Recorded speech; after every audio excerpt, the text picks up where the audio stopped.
But How'd you play? Oh, wait. No, I think I would have shit house. It's always like on your AFL's biggest hit. What do you feel like when you see the vision? I hope Fremantle came out and kicked the first 5 goals because you boys aren't switched on. You beat us in 15, so you got to return the serve with 18. I can't remember. So you might as well talk about that because I can't remember. I can't remember there being anyone out there either. That was probably the moment where, for him, everything exploded. I don't think I can think of any that I was intimidated by a sight. Yeah, like his chat was shit chat. Yeah, but he didn't need it. Yeah. You don't talk to Buddy. We were really calm on grand final day, which is always pleasing. Righto, here we go. Gather around, getting through all the Fox footy boys. But this man here, look, he's in media now, but very, very good football player. Highly credentialed, and we're very lucky to be joined by someone from the Mick Turner Footy Factory boys. Jordan Lewis joins us on the show. Hello, mate. There's just a conveyor belt, isn't there? So shout out to Mickey. Yes, correct. Yeah, he's been a bit crook of late, but I think from all reports he's coming good. So Yes. It's been a long journey when you think back to the Falcon days. Well, we're going to go through Yeah, some of that, mate. yeah. But before we get there, so BackChat powered by Paywise, shout out to them. Now, we ask this to every guest we ever have on the show. We've had hundreds. Same question goes. We know you're a good football player, 4-time premiership player, all-Australian, best and fairest winner, a lot of games, 2 clubs, done a lot, great footballer. Right? Must be nice. Great footballer. Great footballer. No, great footballer. But for this moment in time, we don't give a shit, right? We want your greatest sporting achievement not on the football field, right? And we have had pigeon trainers, poker players, high jumpers, javelin throwers, skateboarders. Dan's a 5 for 12, 5 for 16, under 12 cricketer. Yep, grand final. Represented Australia in fistball. Beach flag champion. You're looking at him. What have you got for us? Your greatest sporting achievement not on the football field, thanks to TABtouch this season. Well, I was the local under 10s BMX champion. I haven't had BMX. First one. So Great. we had a great BMX track next door to the basketball facilities in Warrnambool for a long time. So under 10s was where it stopped, and then basketball took up. But that was Are we talking freestyle BMX, tricks and stuff? no, just literally just race. Yeah, Racing. race. Yeah, Yeah, cool. yeah. So come down the big ramp and then over the bunny. So were you the Warrnambool champion or were you the state No, champion? the Warrnambool champion. Yeah. I didn't take it any further than that. It was a bit of a piss take at the start. And then, I just sort of found myself in a position where I was in the final. Yeah. But it's funny. I mean, I was obsessed with BMX bikes, like mongoose bikes, and you sort of look at the handlebars on them now, and sort of weird shapes. But back then, like my Freddie's going through now, like these fad sort of stuff go through. But yeah, BMX. BMX was my thing. I like it, and That's it's good. unique. Do you have pegs on it? Pegs on the back? 100%. Yeah, great. You sound like you're a bit of a BMX. Yeah, I had one of those things on it that you could lock your bike with it. And if the wheels turned when it was locked, it would say, "Meow, meow, meow, stolen bike, stolen bike." Yeah, right. Had like a Before your speaker on time. it. Yeah, I know. Yeah. Mate, I mentioned in the run-in and speaking about it there, Warrnambool. What was life like growing up for Jordan Lewis? Sporting family, siblings? Yeah, do you know what? It was great. I've got 2 sisters, so one older, one younger. We were heavily involved in probably basketball mainly growing up as kids. From an early age, we would be every weekend nearly away on basketball tournaments. So Bendigo, Ballarat. It was great to get out of Warrnambool. Warrnambool was great, but it was just good to get on the road and do that. So, so I didn't play much cricket like a lot of sort of country people. So I was basketball and then a little bit of footy, and then it was mainly footy sort of after sort of 14 or 15 years of age. But yeah, I loved basketball, and it was I was only telling Freddie today I'd wake up in the morning, I'd ride to school with 10 mates, and then you'd stop off the milk bar on the way home and discuss the day, and then you'd do that. You do that every day. So growing up, That was social media. Yeah, no social media, Right. no nothing. It was. You look back and it was fantastic. I mean, we used to holiday every year in Warrnambool, which people sort of look at and go, what do you mean? But we used to pack up the tent and drive over the hill and camp at the Warrnambool camping grounds. And you could be anywhere in Australia on the coast. Mum and Dad would go to work.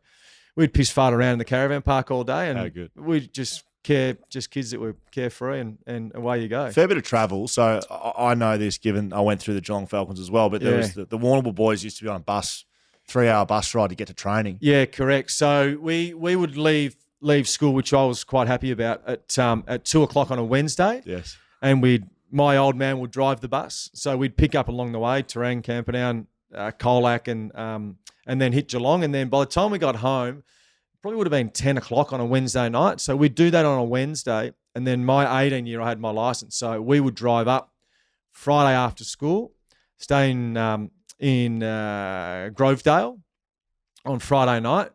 Me and 3 other boys from Warrnambool. It's fantastic. Just I grew up in Grovedale, by the way. A little bit of independence, just beyond the Grovedale pub. I was going to say, that'd be brilliant. You blokes, 18-year-olds driving up. Correct. Yeah, just beyond the Grovedale pub. It was fantastic. And then we drive back. But it was great. But a lot of commitment from, especially from Warrnambool guys who had to, but Terang and Camperdown along the way. And parents. Yeah. But it was great. Like we'd stop at Colac on the way home, and you'd be sort of KFC or McDonald's, or just that would just buy you, just like make that last hour go really quickly. Yes. But you don't realise as a kid, right? Like that's how it is. You just jump in the car and away you go. Yes. But big commitment. You get drafted, pick number 7 to Hawthorn. You stay in your home state, and around that time, we won't go through all the drafts, but you've got a core of players that you go on to do great things on the field with. But when you get there, you're not all 4-time premiership players. You're young blokes coming to a footy club. Do you reflect now and knowing what you know? Did you know you had a really good group of core players there, talent wise? No idea. Really? No idea. To be honest, I knew Franklin was pretty special. I knew Ruffy was pretty special, and you'd read stuff about Hodge and Mitchell and those guys. So that's your draft class: Lewis, Roughhead, Franklin. All top 10. It's a good draft because I get tagged along with those two, so they always speak about that. It was Lewis, Roughhead, and Franklin. I'm like, okay, that's all right. But it was funny because early on we were shit, and you were just happy to play, like probably you as well. Yeah. You're just happy to play, and you didn't really care about results. And it was also a time when there was no social media, right? So we got the start of our careers where you weren't trolled or you weren't on social media. So it was actually quite good. We had a great time. We had a 12:00 curfew, which wasn't adhered to all that often. But as young kids, where we got in trouble was when Bud started to play well and started to get recognised, then we couldn't go out anymore. Well, because I'm thinking, and I don't know them like you do, but I know Hodgie likes a beer or two. Yeah. I know Ruffy likes a beer or two. I know Bud likes a beer or two. I think you like a beer or two. Yeah. So that started from an early age. Absolutely. Well, it's one of those things when you get told not to do something, you're like, fuck, risk takers, right? You go, well, we're going to go and do it. So we used to have these little places around Melbourne where you could go and have a quiet beer, and there was a bit of anonymity, but yeah, once Bud decided to kick some goals, we were all fucked. You needed him in a hoodie or something. When was that? What moment do you remember there being like, oh shit, we've got someone? I reckon it was 2007. Yeah, I think 2007 was when he really put it together, and it was probably the Adelaide game that really capped it off, where he kicked a goal about 30 seconds to go, which won us that final, and then went on to play in another final. But that was probably the moment where, for him, everything exploded. Yeah, and he couldn't. I mean, I've never been around someone. I think there's like different levels of fame. Like people who get recognised in the street, and people go, "Oh, that's so and so over there." They'd never walk over and say hello, but he's at the top of the tree. If someone were to see, they are over there, children, grandparents, whatever, to ask for a photo or a signature. There's probably, and you've played with some greats, there's probably only, I don't know, 5 to 10 people like that. Nick Nananui's probably one. Yeah, I'd imagine of mine. He would be the same sort of deal. Yep. See Nick Nana getting a photo. Yep. See Buddy Franklin getting a photo. Yeah. What's that like as a teammate though? Because you get a little protective. I certainly was with players like that. Yeah, I think it's I would just hope that the person that was coming over would have a good experience, because you sort of know the person, and you know that player would get shitty because they get it so often. I was always hopeful that they would treat the person with respect and do what they needed to do from both ends, and that they had a good experience, so they knew that the person was a good person. Because it was that person's only time meeting Lance Franklin, but he'd just done it 100 times before then. Correct. And they, sorry to bother you, all this, but like he'd be halfway through a meal, literally about to put a fork in his mouth, and people would interrupt, which I couldn't imagine. He was probably lucky being in Melbourne and Sydney. I couldn't imagine the West Coast stuff with Nick Nat. No, it's a bit two-team town type areas. Yeah. So is Clarkson your coach from? Yeah. So we were pretty lucky. So we arrive. Clarkson had been appointed I think, a couple of months prior. So we arrive. We have 5 days to get our passports, and then we are on the Kokoda Trek. So we are walking like up and down for 6.5 days. So it was good in a way to break down barriers because, you know, you got Spider Everett, Trent Crowe, Shane Crawford, Joel Smith, all these guys who are, I would imagine if you're inside the football club, they are dominant figures, yet they are in Papua New Guinea. They don't know what's going on or what we're doing. And it just broke down all these barriers, and there was no escaping these young kids. You had to talk to us because we're walking beside you.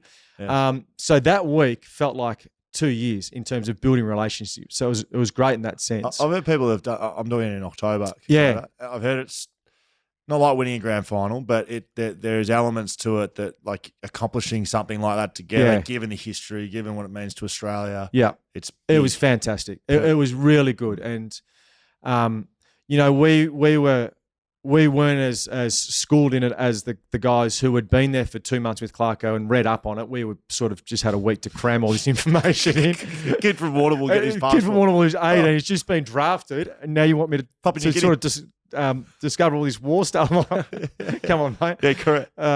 But you'll love it. I mean, it's fantastic. We really enjoyed it, and there's some great stories of just little shit that happens in footy clubs, right? Like rocks in bags and people not noticing until sort of half up the hill and fuck, this bag's heavy. And Clarko was at the butt of he was the person that was doing all that stuff, and he was like a little kid, practical joker, you know, right from the start. Did that sort of set the scene early with Clarko of what he was like as a coach? Yeah, he was hands on. Like he was hands on, and he would expect a lot from his players, but he would always be there to help. So we would typically have a Wednesday off, but we were required to go to Xavier College or another oval off-site to do skills, and he would always be there. And that was the beauty about him at the start. Like probably like any young coach, you've got so much enthusiasm, but he was a hands-on coach. You would have seen that change over the journey. Like I'm just thinking now, you know, clubs are getting in trouble for that now. Like if Melbourne did that and Simon Goodman's down at a local park in the off season, they get fined. Yeah. You know? I remember stories of, you know, Buddy and Ruffy just going to have goal kicking sessions with him at sort of random parks in and around, you know, and sometimes you're like, oh, really? Like, wouldn't mind a day off. But no contact with players now on their day off. Yeah. No, it's totally changed. Do you reckon, if 07 sort of Buddy coming into the fore and you blokes, you know, you've been in the system 4 years, that's sort of areas, did you win one earlier than people predicted? Or like, how do you see the 2008 Premiership? Oh, there's no doubt, I think, when they mapped out when they would think that the list would peak, 2008 wouldn't have been that year. Yeah. And it probably showed in 09 and maybe a little bit of 010 that was probably the case. You missed finals 09. Missed finals 09, play finals 2010. I think we lose to Collingwood. But I think 2008 we played some really good footy. Like I think we finished maybe second on the ladder or third on the ladder, if I'm right. So we're playing some good footy. But it's like anything. When you've got teams that are playing good football, then you've got some sort of emotional story attached to that.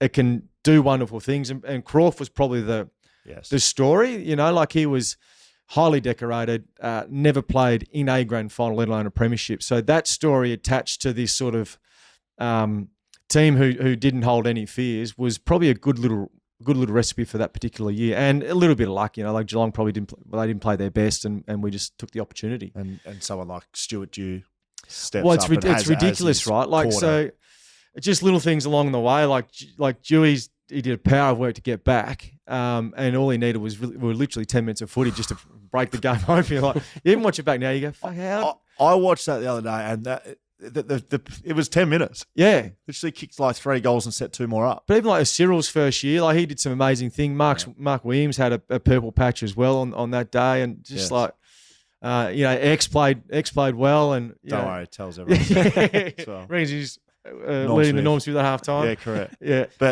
but then you win one, and it's not lucky. There's no way any premierships ever lucky, but you play well have your day, and then you look at some blokes who play a whole career. One, maybe not get even a chance to play in a grand final, or two, if they do, they have a bad day and never win one. Yeah, and you go on to be able to have more opportunities, but to do that on the day and win it, like you take your chance. Absolutely, and I think it's one of those things where when you look back, you probably don't understand the connection that you have with the football club because of something like that. Like if you don't play in a milestone game or play in a grand final team, it's really hard to feel connected, I would imagine, sometimes to a club. But I think winning one in 08, it's sort of not relief because we're only still young, but just we've got that in the bag. Now we can sort of try and achieve so much more. Did you? I mean, you did 4 of them, but what were celebrations like after 08? Would have been decent. Do you know what? 08. So the previous week I weighed in at I think I was around sort of like 88 kilos back then, and I weighed in at about 85 on grand final day. And I just thought it was nerves, and I just didn't feel right. But I ended up coming down with some sort of flu that I was in bed for 2 weeks. So I played the grand final. I then go to Glenferrie Oval on the Sunday, and then we go back to the Hawthorn Hotel and have a few beers. Then I just started to break down in like a sweat. Yeah. Then I went home, and then I was in bed for 2 weeks, just nothing diagnosed. I might have come down with the flu, but just a really heavy case of it. So I missed a trip to Europe with Dewey and Ruffy. I missed a trip to America as well that was tacked onto the back of that. So my celebrations in off season were putrid.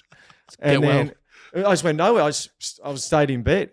But then the other years were good fun. It was but you know what? Like you actually learn a fair lesson being lucky enough to do it because we had to deal with Tasmania. So we would play the grand final on the Saturday, go to Crown on the Saturday night. On the Sunday, be back at Glenferrie Oval in front of the fans. Sunday afternoon, we would go to a pub and just have a few beers, and mainly with staff and players and partners. On Monday, you are into the club with exit meetings, all this sort of shit. Game plan from Clark. So it's not until Thursday where you actually clear the decks, yes, and get stuck in. Yes. Just so you know, listening along, right? Geordie's just rolled off the schedule after you win a grand final. Like, this is what happened. So he's just rolled it off because he's done it 4 times. He goes, look, you go to Crown, and then on the Saturday you do this, and on the Sunday you do that. We end up pushing Tasmania back from the Monday to the Wednesday. That's very funny. It's yeah, right. Well, you learn through experience. But how'd you play? Oh, wait. No, I think I would have been shit house. I don't know. I don't know the answer. No, I actually don't know either, but. Probably because I don't know, I wouldn't have played. Wouldn't have played well. Yeah, correct. Having a look at some vision and a bit of research for this one, something that came up was that big hit in 2010 from from Western Harbrow. Bulldogs game. Yeah, it's topical now. Not topical, but certainly you're involved in a big hit, and now that AFL's protecting the head more than ever, and talking about CTN and all that sort of stuff. Yeah. Do you look at that moment, and how do you see it and feel it, and coming back and? Yeah, it's interesting because I know that was really the change in the protocols. My in-laws were living in the same apartment complex as Linda Dessau, who was on the AFL commission at the time. And I remember her saying to me when I was there, she goes, how the hell did you come back on? And I don't know, so it happened.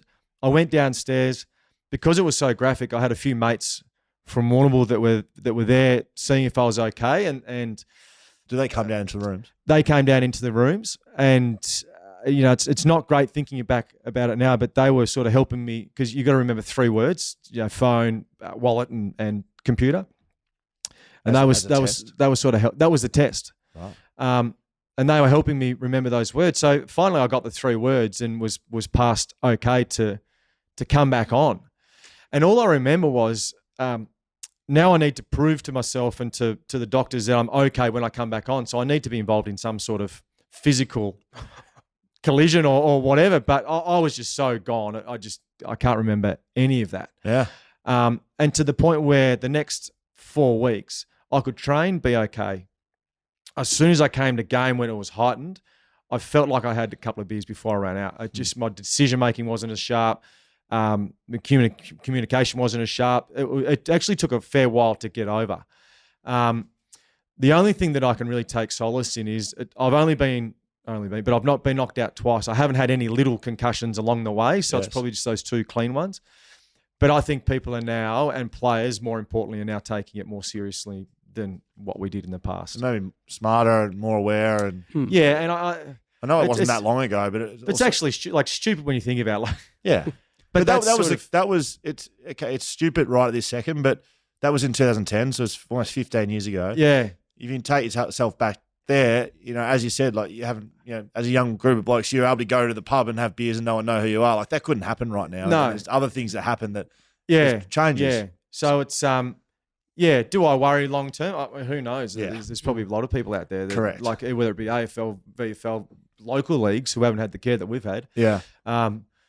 But yeah, it was a moment. It was a big. My ears were like that because of the force of his hip. It comes up all shot where my ears are like bent forward. It's always like on AFL's biggest hits. It's always there. Yeah. Like, what do you feel like when you see the vision? I don't really. It doesn't worry you? me. Nah, it doesn't. I probably think it's more cool than Dan, to be honest, Sam Mitchell asked, because he was the one that kicked it, which gets lost in the wash. He promised. I still haven't had the dinner. He promised me a dinner. Right. And I still haven't. How much? 14 years. You that said. doesn't surprise me. Okay, so I'm still waiting for the dinner. Shocking kick. Was it left or right? It was probably on. Probably his wheel on his left for no reason whatsoever. Yeah. Just kick on your right, you're off. Swinging in.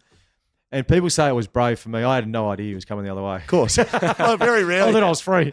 You would be able to ask one player, we're back with brave. He would have seen what's coming. Yeah, correct. You would just be like, here's a footy, I'm going to bang. Yeah, correct. On this podcast, we have been able to get things for people. Brad Shepherd didn't get his All-Australian blazer. We got him that. Yeah. We got other things. We're going to make sure that you get your dinner. I need my dinner. Right. Yeah. Okay, that actually can say that that's done and dusted. We will get that off Sam Mitchell. I promise it. Yeah. Now, you played in such an area of success, right? As you win 08, you play in prelims, and then you three-peat it. 12, you lost. You played in 12, lost 13, 14, 15. Do you look back and realise how successful that is? Like, clearly you do, but like how, I don't know what the word is. It's not luck, but just how fortunate you were to play in that sort of a team. Absolutely. Yeah. I mean, because we're all in and around players who didn't. And I just think you certainly don't realise it at the time. Like, it was an environment, every training session, whatever it would be, you were 100% in. Like, our training sessions were unbelievably tough, and we were just all competitors. And the environment was, we would be playing Gold Coast or the Giants or whoever was down the bottom, and we would made to feel like if we didn't play well today, we wouldn't win. Now, we'd go out and win by 10 goals. You're like, shit, why do we think? But Clarko was always driving us to be on edge. And you just don't realise it when you're in those moments.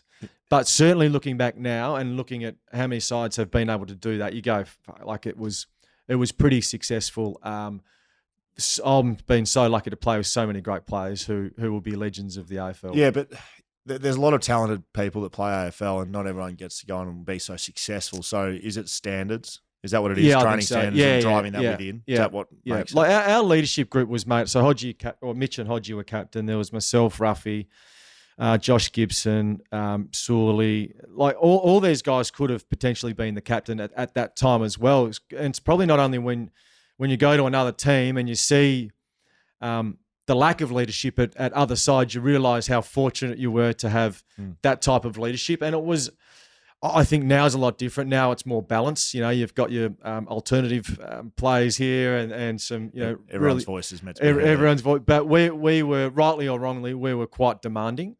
But that's just sort of what we knew. And, on field, we were the same. On the training track, we were the same. And yeah, we were never really nerds of football, like studied, but I think if you were to break down like athleticism, football talent, like, we had more football talent than probably athleticism. And we just had really good leaders on field, which I think probably is the main sort of thing to go. But yeah, certainly looking back now, sorry to take a while to answer the question. It's a podcast. Yeah, you realise how lucky you were. Absolutely. When you look back at like 18, you win that. At 2008, you win that, and then 2009, don't make finals. What was different in 13? You guys were like, okay, we've done this before, we've won. How do we not make sure that we don't end up the same 5 years earlier. Yeah, it's exactly those lessons. Like we would win 13. Well, still driving from 12. Probably that hurt just to sit there and watch medals to be presented to the other team while you just sit there and hang around and sort of look happy. So we do that. Then third, it was sort of like the season was set up literally on grand final day, which is funny. And you know, we come in with beer in hand. Clarko has done all the media, and he sits the cup on one thing, and then there's another thing right there saying 365 days to go. So it's like, hey, you're in it for a period of time. We've probably realised that this is our window. You've got 3 or 4 years to really try and maximise. So don't let it go to waste. So that's in 13. You beat Freo. Beat Freo, yeah. And Clarko puts the cup down in the rooms. In the rooms, and then there's a piece of paper that said 365 days to go. And then that was just, you know, we didn't really think much of it at the time, but it's just, you know, sowing something in your mind to say, okay, let's go again. And we were just fucking competitive. Like we just hated to lose. Yes. Even at training, like we'd have blues at training, but it was just one of those things where the start of the season's always pretty tough because it's, you know, sides are coming at you, they're fit, and final seems like it's miles away. But yeah, once September came around, we were just really comfortable. Do you have the 13, 14, 15? Do you have a memory from each of those? The 13, Fremantle. All I've heard from over the West is Freo kicked themselves out of it, but I'm sure you don't see it that way. No, lucky to be in it. Yeah, correct. So, do you have a memory from 13? Is there something that stands out? So I keep going back to 13 prelim, which for me was the greatest game that I've ever been involved in, other than grand finals. We'd had a long history with Geelong, like a long history, and to the point where if we had lost that game, I don't know what would have happened. Like, it was a mental battle that we had to get over. So that fourth quarter in the prelim to then get ourselves into a grand final after losing the previous year was unbelievable. The 13 grand final, the only really one I think Ruffy's told is we were comfortably up at halftime, and Hodgie sensed that the group wasn't on edge for the second half, and he made this speech that basically went along the lines of, I hope Fremantle come out and kick the first 5 goals because you boys aren't switched on. And sure enough, they came out and kicked the first 4 or 5 goals of the second half. Cheers, Hodgie. We're all looking around going, what are you doing, mate? So then we really had to battle that last half. Yeah. And then, so you win that 14 for the fact that we'd lost the best player in the competition in Bud. Yes. And we're playing them in the grand final. They've beaten us in 2012. They've now got one of our good mates and arguably the best player in the league on their side.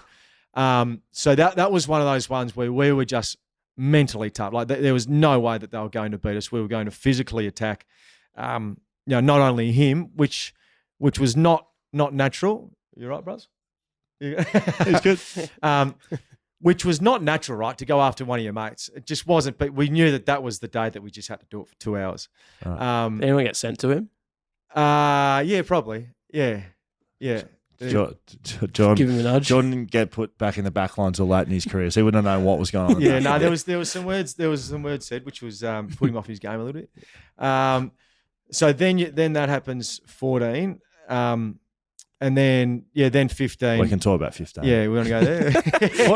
I actually remember. I actually remember that. I remember it was bloody hot, and all the talk leading into that grand final was like, I mean, West Coast are favourites. They live in the West. They're used to this heat. They're, you know. Well, I see this as your best win, and you can see however you like because you did it. But West Coast beat you in a qualifying final, correct, at home. Yeah, and pretty easily, 40 points or something, like rolled you. Yeah, right. That's right. So we go. Yeah, no, you're right. So qualifying final against you guys. Yeah, and we were hot. Like, you know, you couldn't. Our mids got high, forwards kicking goals from everywhere, and it was like one of those games that. You can't do anything about it. Yeah. And we just rolled you. Yeah. And we weren't expecting, you guys were favourites probably. Yeah. Maybe, don't know. Yeah. And then, so we come back and play Adelaide. I don't know whether it's Adelaide, but we knew we had to go back to the West. So that, you know. The Dockers were top 2. Correct. Yeah. So we were written off. After that game, we were written off. So then we do that, and then we go over play Fremantle, have a good win over there. I think it was like a Friday night. Jeez, I was cheering for Freo. Yeah, and I imagine that West Coast Fremantle. Well, like if you think from our point of view, right, who do we want to play? We want to play the 2-time defending premiers who know how to win a grand final. Well, you want to play the Dockers at the MCG. We only won by like, I think it was like 20 points. Yeah, it was a couple of moments. Tommy Sheridan had a moment. Yeah, that's right. Cyril lurking. Yeah. I remember talk of the West, like, is there a chance they'll move the grand final to WA? Yeah, right. For Every flight in the world thinking. out of Perth would have been, Yeah. But you guys beat Freo. So we beat Freo. We travelled back on the Saturday. My wife goes into labour on the Saturday night. Really? So young Freddie was born on the Sunday, leading into grand final week. So it was a really good week in a sense that, well, I had the house to myself, so I could just chill out. I'd just go into the hospital, visit Freddie and visit Lucy, and then we'd ask the doctors and everyone to see if it was okay if Lucy came to the grand final and brought Freddie. So I got this great photo of Lucy sitting in her seat, the bassinet sort of on her lap, and Freddie asleep, and then the game just sort of going on in the background. Wow. And then when the game had been finished, as we do, you do the lap, and Lucy was holding Freddie on the sidelines. I thought, I'm just going to take him. I'm just going to take him out into the middle, and you don't sort of realize how small they are, right? You're just so soaked up in this emotion. He was 1 week old. I copped a bit of hate for that, but fuck him. You're the dad. Yeah, and so then I sort of had Freddie in my arms and got some great pictures of that day, and great to sort of show the family. Well, I'm glad that's a good memory for you, mate. Yeah. It's a shocking year for me. You got your chance. Well, correct. But 2015, can you remember, like, tactically, we can talk a little bit of footy. You guys, again, experienced side, won a lot of you three-time premiership winners, and you get beaten by us 2 weeks later. I would say from our point of view, young side, never been a grand final.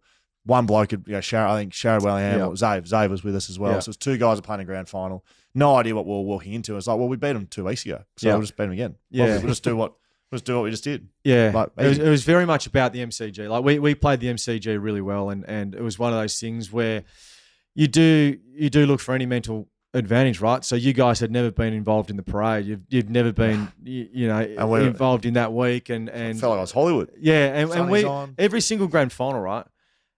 We were underdogs except for 2012. So if you go back and read the papers, we were not the favourites. 2012 we were, we botched it. But yeah, you guys were favourites. Fremantle were favourites. Sydney in 14 were favourites, and clearly Geelong in 08 were favourites. Wow.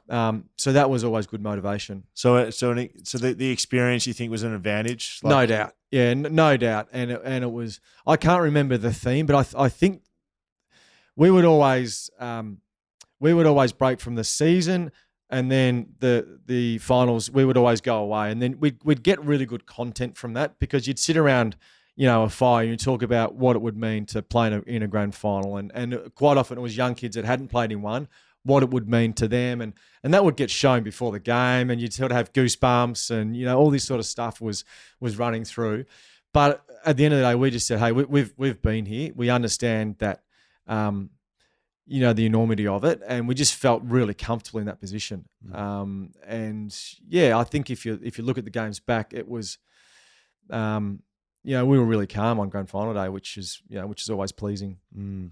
Yeah, it certainly felt like that. It was great to watch. Yeah, terrific. So 15, you win one, and I'm going to read a quote to you actually. 2016, at the end of it, I think at the end of 2016. You thought potentially with Hodgie finishing up that you'd be a chance to be the next Hawthorn captain. Yeah. Is that right? Yeah. And this is you. I remember a conversation that I'd had with Alastair about going to the Gold Coast, and mind you, it was a 50-minute conversation. I think I spoke for 2 minutes in about what a good fit the Gold Coast Suns would be. Yep. Clark, I get where you're going here. This is clearly just wanting the Jago O'Meara trade to happen a little bit quicker. He couldn't have made it many more. I understand that, but I picked my club and you went to Melbourne. But it must have been after a long period of success and how that works. Freddie, just that camera. That's all right. That's all right. That's all right, Freddie. You can sit on Dad's lap if you want. No, you're right. But after having such a successful period with a group of mates, clearly you have at Hawthorn, that period difficult at times. I think it was difficult in a sense that when you go from being so comfortable at one club, having 2 years to run on my contract, that was back-ended. To then having conversations out of the blue about, the conversation started about we can't guarantee you anything past next year. 2, we can't guarantee that you'll be captain as well. Not that that was ever a goal of mine, but I knew that I was the best leader after Hodgie. Yes. So I knew that that would probably take its place, which is quite a good achievement to be captain of a football club.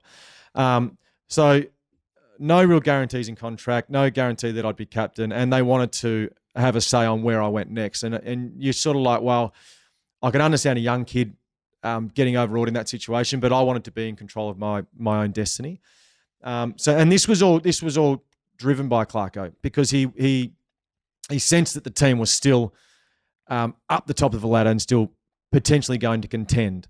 And Graham Wright wasn't necessarily involved in any of these conversations, so it was a surprise to our list manager. So I think Clarko went a bit rogue for a while. But then, what really, I think the only thing that annoyed me was that conversation on the phone and how Gold Coast would be a good fit for me, which was just it was not the right fit for me at that time. I wanted to chase more success, yes. not try and clean up the mess that had already been gone on the Gold Coast. Correct. If we strip it back, Clarkson, who we're talking about here, could he give a cook a bake? Oh, shit, yeah. And do you know what?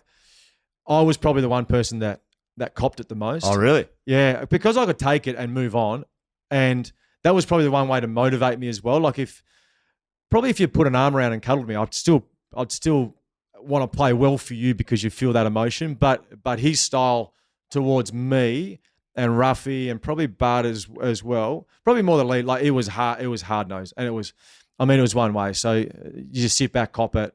You want to go back, you don't. You just move on. But they got the best out of you. I think so. Yeah, no doubt. And I think my old man gave Clarko some advice early on, like if you give him a kick up the arse if he needs, and he took that literally. Can you remember any good sprays? Can you remember any? Oh. Well, because I've seen footy, he's punching holes in walls and he's doing this and that, but then to have the success, I know without ever playing a minute under him, I know what a good coach he must have been. So there must be a bit of light and shade too.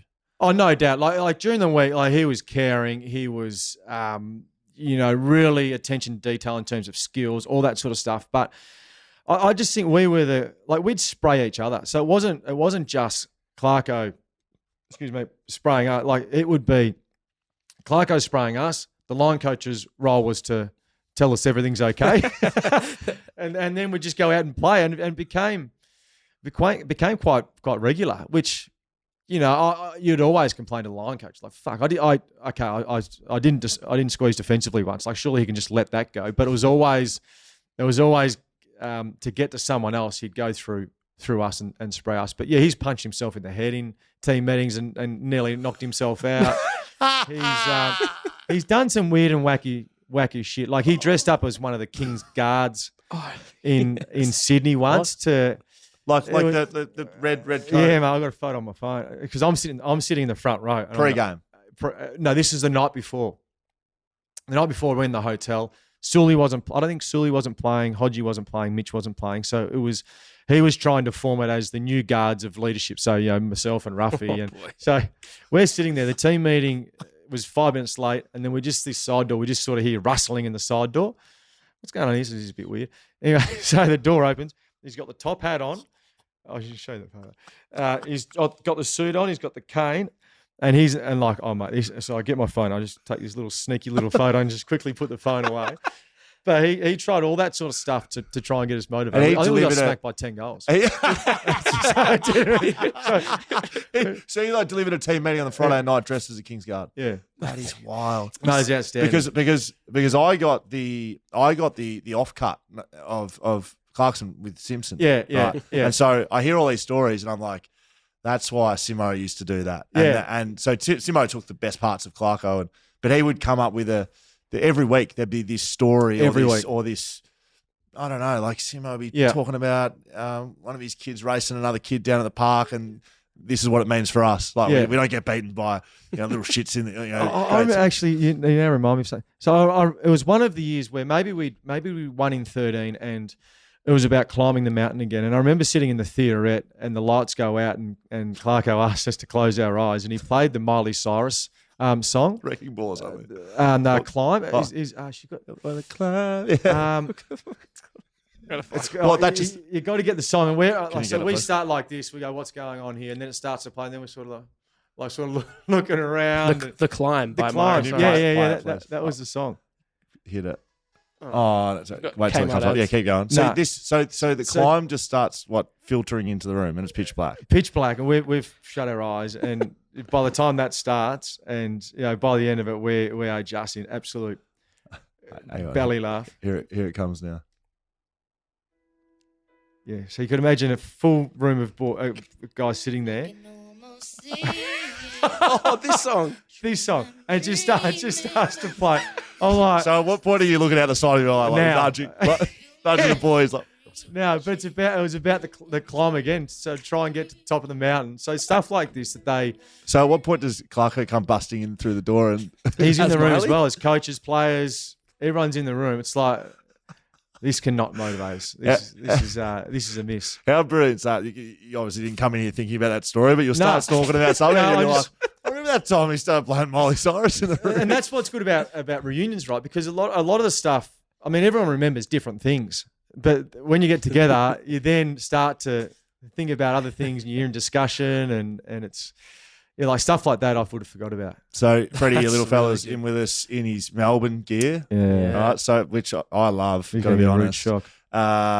What was your time like at Melbourne? Obviously pretty good. Yeah. Eldest was wearing the Melbourne jumper. Yeah, I loved it. I really did. I was, unbeknownst to me, I was probably ready for a bit of change. Yeah. And I would say to anyone, like, if you get the opportunity through whatever circumstances to go to another club, just do it. Like, it's, you meet new people, you're re-energized, especially later in my career, and then just to try and.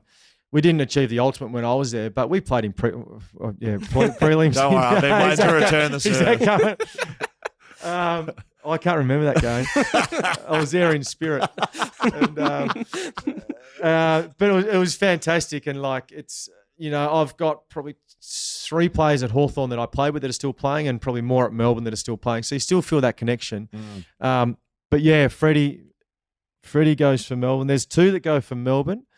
And 2 that go for Hawthorn. So Melbourne Hawthorn last week, the Hawthorn supporters, which are me, Ollie, Bobby, and myself, have to shout ice cream for the Melbourne supporters Brilliant. this year. So we've got to get around to that. But You got twins, mate. So twins, yeah, Mitch has got twins. Shane Crawford's got twins. yeah. What's going on there? When I first had Freddie, I would always when you have your first child, you think the walls are caving in, like it's so hard, Yeah. and then you have 2, like how easy was that? Yeah. I would always just think about Mitch because he had 3 under 2 Yeah. at one stage. Oh boy. And then that was me. Like, so Freddie was 18 months when the twins were born, And you were still playing footy? and I was still playing footy still at Melbourne. Were you staying at a hotel like Mitch was? No, I never did. did. I always stayed at home. It used to be when he used to tell that story. I used to think, Yeah. how did you used to get out across the line? Yeah, he used to stay at a hotel the night before a game. That's fantastic. Playing at home. Yeah, playing at home. Playing at home. Go down- He goes down staying at a hotel on Bridge Road. Yeah. So if That's you play for right. Hawthorn. Play for Hawthorn, just go down the hotel on Friday night, Yeah. just get a good sleep. Yeah. Well, Lynn was at home just. Correct. Lynnville's got 10 kids hanging off there. But Did you find that? Do you think that was good for you at footy? I don't know. I think so. I think it puts it into perspective, right? Like Yeah. it just like I was never like seriously into footy. Like I had a good balance and a good mental capacity to get over wins and losses and just move on from stuff. But then I think it just what I love it was just involving them in a little bit of football, because it reminded me of my childhood going to watch Dad play for Dennington and seeing my cousins and their kids, and it did give you a sense of,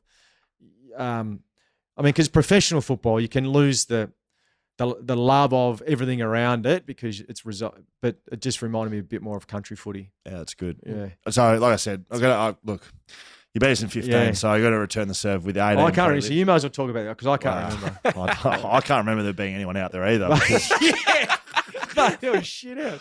like, so Well, when I say get to return serve, I mean it because I felt like walking into that game, I was like, right, we know what to do here. Because we'd beaten you. Yeah. Yep. Late in the year. 20, Late in the year.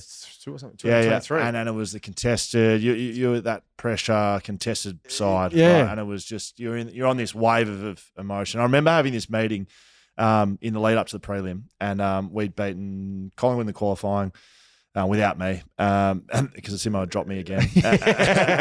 And then for the prelim, I was in the side, and I remember being in a leadership group meeting. There was about 8 of us, and it was talking about what we were going to do, and messaging wise, not tactics, but messaging wise. So one thing it was to get Hamish Brayshaw out of the rooms, so he wasn't allowed in the rooms. Because brother of Angus. Right, and not that we didn't trust Hamish, but there was some things we were trying to do tactically that we didn't want getting back. So we tagged Gorn, with Scotty Lyson and Vardy, and we did it again in the grand final. But the other thing was Melbourne had this, they were the story. They were the flavour of the month. The Melbourne, the passionate supporters, and this is the year. Yeah, we were on a journey. We were on a ride. That I remember series. Simo, and he would have been same as Clarko, going, we're going to buy into it. Every piece of media we do, we're going to tell them how good they are, and talk about how scared we are, like how we're actually feeling is like, come over here and wait for the buzzsaw. And so what happened in the game, I'll never forget it, because Simo predicted it. He said, we're going to pump these blokes up. They're going to come over, and I'm not talking you personally, but just the feeling. They're going to come over thinking we're going to whack these blokes and we're going to smack them in the mouth. And that's basically what happened. Yeah. And you don't rock up to, you don't think you kick a goal in the first half. So it's not how you rock up. No. But you're right, and it's he probably took that from that period of Hawthorn, Correct. when we were under. But yeah, I mean that doesn't happen internally, but when the players are by themselves and they read stuff and they're talking to family members, you're right, it just softened. Happened to us in 15. It softened everyone. How good are we? Yeah. We're coming over, got the grand final, got the parade, got the meeting, all this stuff. Like how good are we? And you don't mean to think it, but it happens. Dan says that's the best game of footy he's ever. Well, big West Coast fan. I bought a ticket for me and my dad to go. You were able to relax after 5 minutes. It was awesome. You could just have a good time. Yeah. Do you remember what was said at halftime for you guys? Because as a fan, like these guys are never winning this game. Yeah. And it's a final, right? Yeah. And your season's over at that point? Or I think is there like, no, we still believe? I think it just goes back to the basic stuff like, win the get over the footy, let's try and kick more goals, or let's try and kick a goal. Win the quarter. Oh mate, we were gone. It's like, hey boys, there's still a half of footy. It's more about actions. It's not necessarily you never want to roll over and not try. But the game was out of the question. It was brilliant. It's a great game.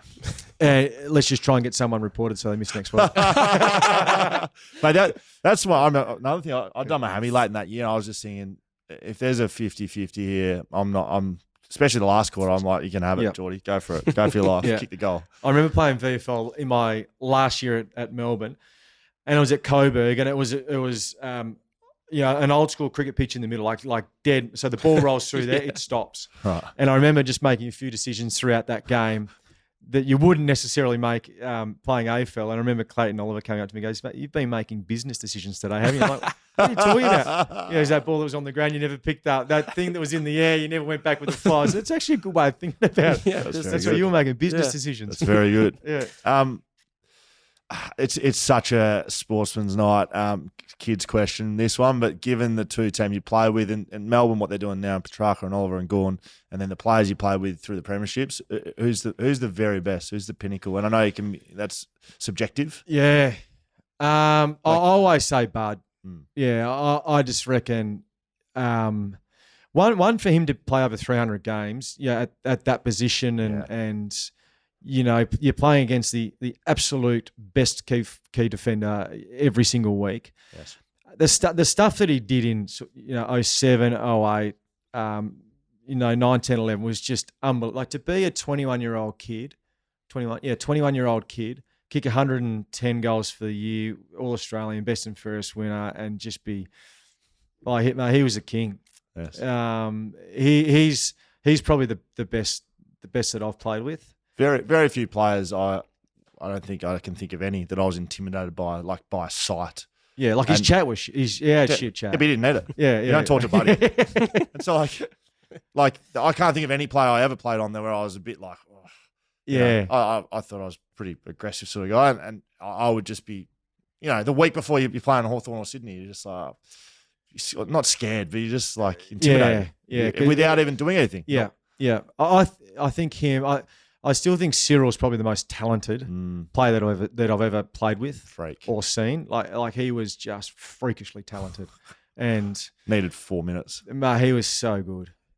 And then probably Petrarca and Olive for probably different reasons. Yeah. They're probably not as flashy, but just seriously good footballers. I don't know what this means. On our run sheet, it says 2 players he didn't get along with: Daniel Pratt, my backline coach in 2018, and Paul Chapman. Pratty and I hated each other. Because North Melbourne would always bait me.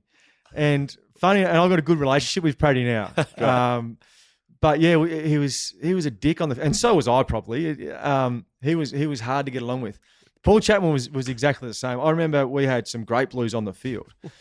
And then I think it was the President's Cup in Melbourne, the golf tournament, and we were both with IMG, and IMG had a marquee. And I remember Liam Pickering telling me that Paul Chapman was walking in with Pickers, and he's like, "Hey Pickers, who's here today?" He's like, "Oh, Jordan Lewis." And then Chappie turned around and goes, "Fuck, I'm out of here." And then Pickers like, "Mate, trust me, I think you two will get along." Literally, the end of the day, mate, we are arm in arm, having a few cans. Like we became like good friends that day. But yeah, I've always thought you can always hate the footballer, but the person you've got to make a judgment on if you know them or you don't know them. And I would have been more hated than liked, which is okay.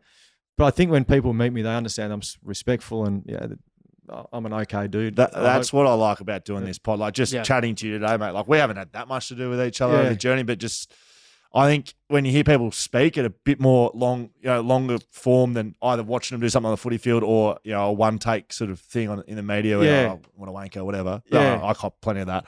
It's and I deliberately didn't go to places where footballers would be because I'd be scared that I'd like them. And then like on the footy field, it would just be awkward if you're trying to be competitive. And so you liked the bit of angst, I had to, because I wasn't quick or anything like that. I sort of had to have something to bring to the table. Yes. And if I liked someone, I just felt I couldn't do that.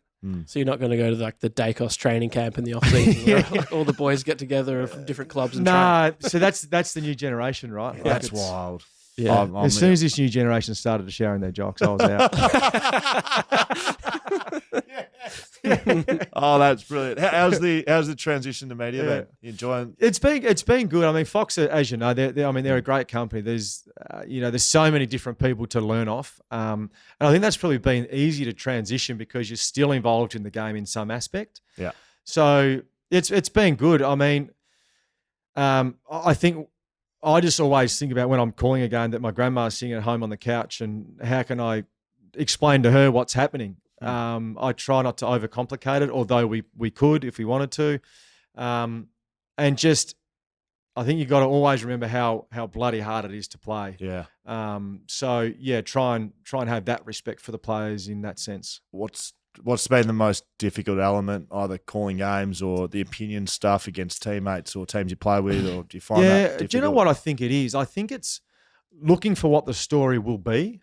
I remember doing games in my first year and you would brush over certain things that would happen in a game, and then on the Monday it would be a big story and the week would be driven by that story. And I missed the opportunity to be involved in that story or be the start of that story. So I think in media you need to understand where a big moment, either good or bad, happens and give it either the respect that it deserves or give an opinion on what that instance might be.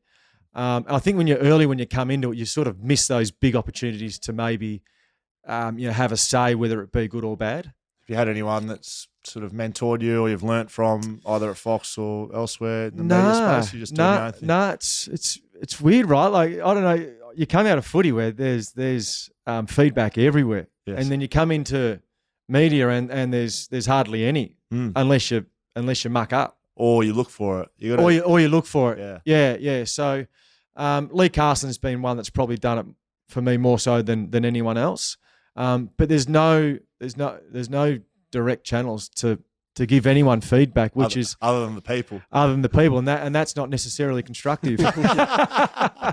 It really is. Like Such a great call today from all the commentators. Well done. It's always like people on Reddit and Twitter or whatever calling out the commentary team. Yeah, correct. And that's, I mean, like anything, right? You're human. If you start to read that stuff and you then, when you're on air, you're then thinking about it. So then you get distracted. So you're better off just not to go there. Brilliant. Yeah. Mate, that's us sort of finished for our little bit. I hope you had fun, but we're not done just yet.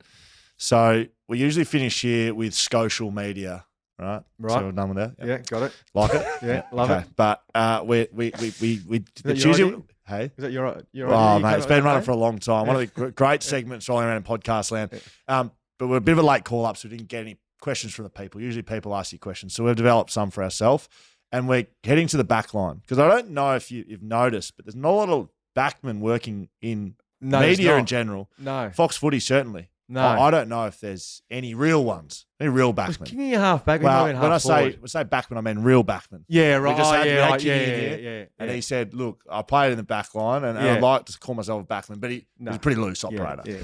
As Spud Frawley would say, he thought defence was the thing that keeps the crowd out. Correct. Right. So, well, you'll get this then. So, that little black case, just have a look at that one. So we sort of think if you can open it up, Jordan, the Golden Fist has probably lost its way a little bit. Right. Nick Dacos getting votes, Nick Martin getting votes, loose operators running around. That is the Jack Buckley medal in your hand. So Jack Buckley won the BackChat Backman of the Year. If you can get it out, you can keep it. I don't know if you can get it out. I think it's like the sword and the stone over there. So Jack Buckley won the inaugural BackChat Backman of the Year award. And why is he marking the ball? He's pondering. Yeah, he's looking holding. Gotcha. Right, he's just holding it, looking. Look, this is what I like to actually get a touch, right? As most dour backmen do. So we award this to backmen that play their role, that beat their man, the dour types, right? And we give 3 votes every week. And like I said, I think the Golden Fist may have lost its way. Bernie Vince, Ben Dixon giving votes would be a start. Forwards, midfielders. I'm not sure if that's the way to go. So on the back of all that, real backmen, right? There's the Brownlow, the Coleman, the Norm Smith, and the Buckley, right? I want to know your favourite proper defender playing in the game right now. And a proper defender. Like I said, I don't want the loose running around the back getting handball type, Jordan Lewis type operators. Yeah. I want real backmen. Ben Stratton comes to mind. A former teammate to you. Those sort of operators. Right. Maybe a Brian Lake. I don't know. Yeah. But current player, do you have anyone that you take any notice of? Do you even notice the back line when you're No, I do sometimes. I do sometimes. It's one of those ones where they used to eat at a different table to us at team dinners. Just remember you're on a back plane for Melbourne, mate. You found your way back there at some stage. I like Sam Taylor. Yeah, I think him and even is Sam Taylor. Yeah. And Collins from Sam Collins. Yeah, it's both Sam. I mean, he's a little bit more angrier looking and he's got the handlebars. But yeah, Sam Taylor for me is if you're talking sort of like Brian Lake-esque, he's that one for me. Like Lakey was shithouse in games that meant nothing. He was unbelievable in games that meant a lot. Why? He's just that person. He's a quirky sort of person. He loved challenges. There's no doubt our successful period was on the back of getting him to the club, because we couldn't like Gibbo couldn't be on Tom Hawkins or those guys. Like they were just too big and strong, whereas Lakey could do that. But he was a big game, Norm Smith medal, like big game player. Yes. But yeah, I would say probably Sam Taylor. Yeah, it's probably an easy one. What do you like about what Sam Taylor does? I just think, I mean, their backline in general, they just complement each other really well. You know, him and Connor Iden and those players. Do you get excited by spoils like I do? I think so, not as much as you, but I think there's certainly there needs more media coverage, for that type of stuff. So just remember, there's been a push for it recently. I feel like on broadcast they're highlighting spoils a bit more. Yeah, because they're giving me more games. That's why. Well, correct. So if we can roll Brian Lake into this one, defender diaries from your career. Can you give us a story about a backman, either teammate or opposition, a backman story, something that Nathan Bassett? I heard this story about him once, defending all day for Adelaide, and he's just under the pump. Right, midfield. Was this when Bud kicked 7? I don't know. I actually don't know. But he's under the pump, right, copping it. Yeah. Nathan Bassett, one of the greats, Dow defenders, and he's just copping and goals and goals and goals. He eventually, he's spraying the midfield, getting no response. So he took this mark, right, and he got back off his mark He was that angry and that fussy. He just torped the ball into the air and he ran back to his own goals going, fucking midfielders! That's the sort of story I want. I can't top that. Do you have a Brian? You can't say a good story and then expect me to follow up. No, but I just give me a Brian Lake story. Like I know he was a bit of a weird operator on the field. Like, was there anything he used to write? You played with Zach Dawson, I think. Do you know what? When you asked that question, that was the one person that came to my head. Give me something. He was on Anthony Rocker. I think Anthony Rocker kicked 8 or something, and 1 happens, 2, 3 happens, and we're sort of thinking around like, is Dawson going to get moved? And then Clarko, for whatever reason, just decided to keep the poor bugger on him. I think he kicked 8 for the game. But I've never seen someone so rocked and devastated when they came off the footy field. I think his confidence was shot from that point in. Well, I mean, go back to be good players, Zach Dawson. Yeah, so but then I mean, there's got to be the Brian Lake stories that I just can't remember. But he would be the one defender that the defenders would have the most stories about. But I can't. That's right. That's good. I like it. Last one. I want you to reflect on this statement and you can tell me true, false, or otherwise. Forwards sell memberships. Mids sign sponsorships. Backs win premierships. Forwards sell memberships. People come to watch them play. Yep. Midfielders sign the sponsorships. They got the money. Yep. But backs win premierships. Yep. True, false, or otherwise. I would say true. Is that right? Absolutely. Yeah. Why? Yeah. Well, one, the only people that talk up forwards are forwards, and I mean they midfielders give everyone midfielders have that connection between clearly both, so they get good help from the defenders. They just deliver to the forwards, but whenever the forwards have the opportunity, they just talk about themselves all and every part of the day. It's correct.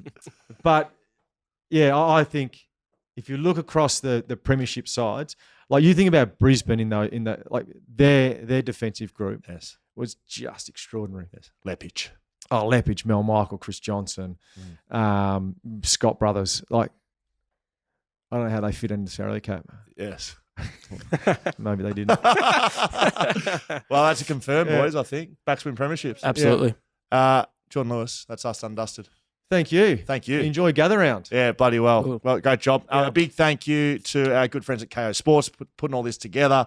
BackChat powered by Paywise this season. A big thank you to our sponsors and partners, ID Athletic, Whippersnapper Whiskey, Mumba Digital, TABtouch, Shelter Brewing Co., Leadable Precinct, of course, VIP codes for patrons, backchatstudios.com.au. Find all this stuff there. Beautiful. Good luck on the weekend, mate. Thanks for having me.